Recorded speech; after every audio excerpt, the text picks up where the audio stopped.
The ride is just about here. Thank you, that's nice. And just in time when I was filming you, gave you a speech, so correct timings. Perfect timing. Yeah. Good. Yeah, I'll take them, Kevin, because I've got two people. Understood, yeah, that's good. Hang post. Let's see, what is it? First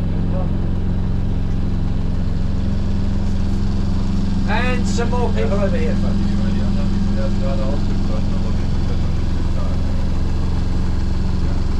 Das ist auch ein schönes Haus, guck mal da. Ja, das reicht ja, scheint sogar.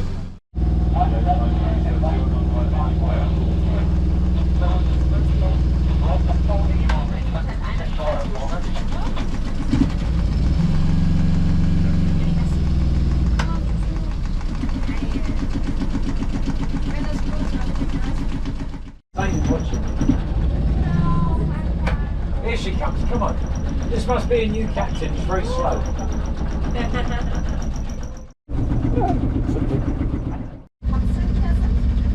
Direkt hier, wo dieses das Geländer ist und darüber, so wie so beim Kochen, das sind so Kapseln.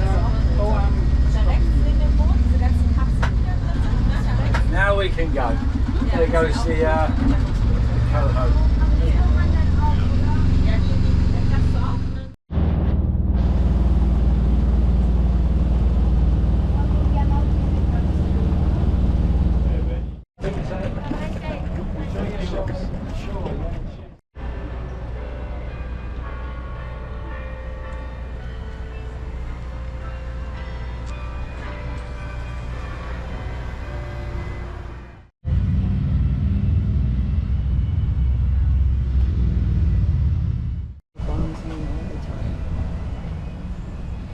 No, no, it's okay. You're part of the scene now. I'm filming anyway. That's good. Okay. Yeah, thanks.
To Vancouver Island before they went to Vancouver, just because it was on the Pacific Ocean. So they come to Victoria.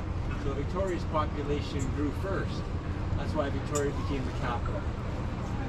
Vancouver's population started to boom when the railway went across Canada.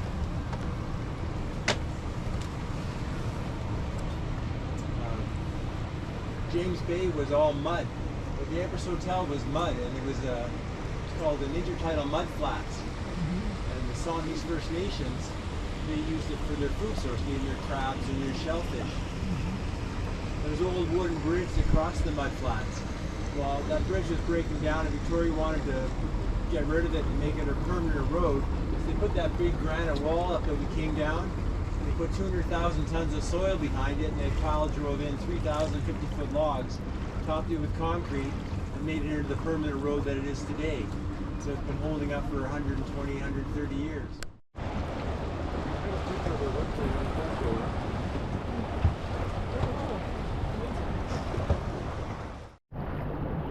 People coming up from San Francisco and from other places around the world to get their ticket.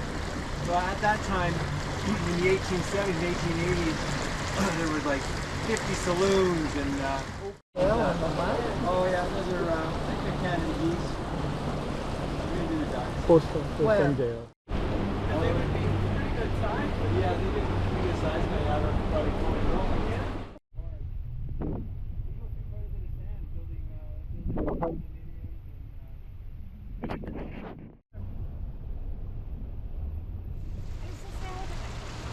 I keep forgetting what day it is. When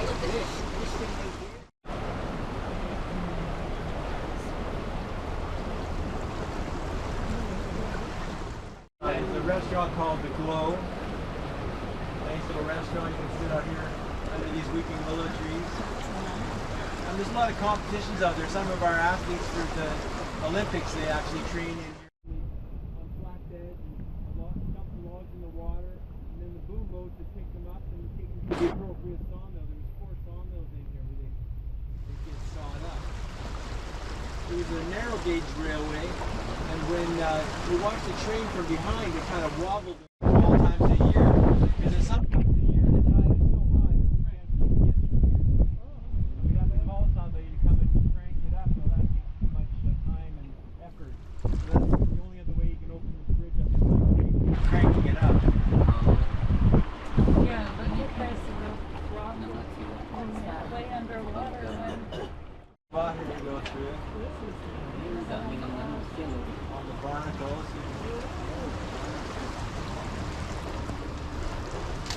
So this is the start of the Gorge waterway. And the water gets quite shallow in here and warms up quite nicely and becomes a nice swimming hole. It's a place to swim.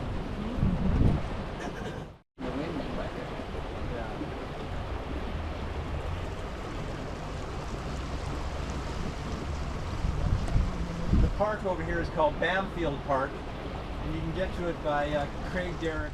It's a fun place to go see on the Fort Street.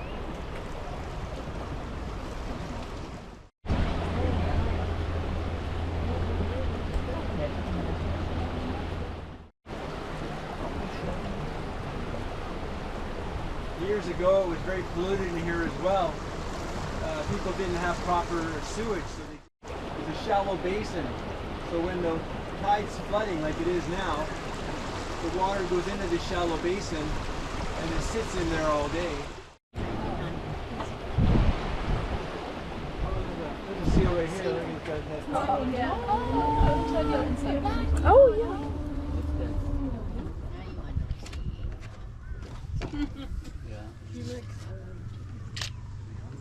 This rock over here is called Curtis Point. So you can get to that from the road, Gorge Road. And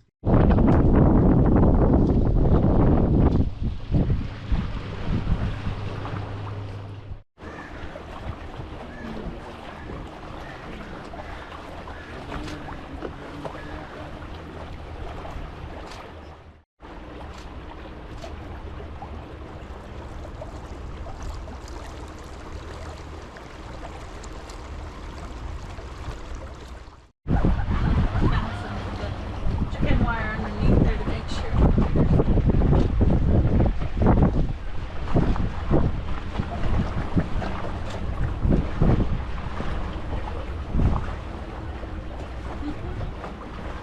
It's up on the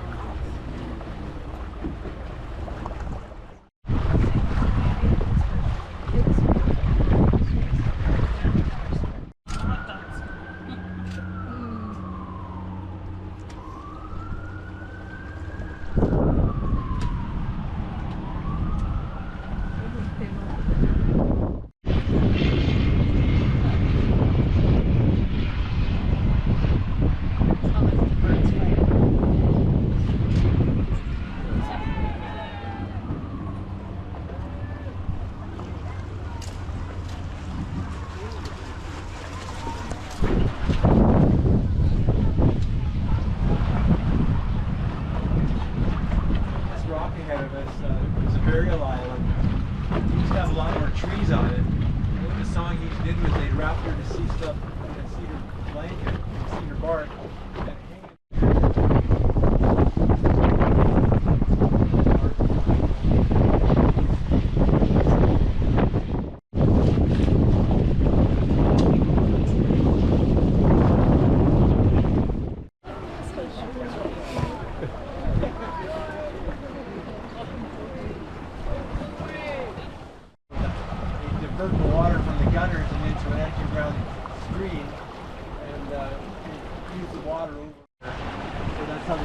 move the boats around still. And these days, they're still using the rail yards.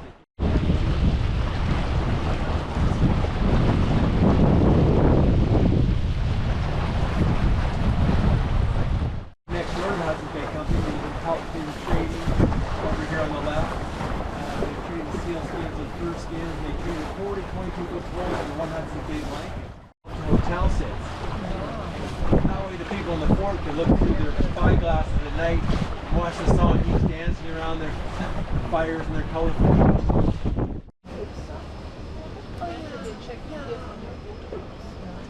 It's green and blue in here. I heard it sold for $800,000 last year. Part of the Parliament buildings was a gift from California in the 1860s. We light that up with our Christmas bulbs for Christmas. The legislature itself lights up with 3,333 light bulbs, which happens to be the same amount of diamonds that were on Queen Elizabeth's crown.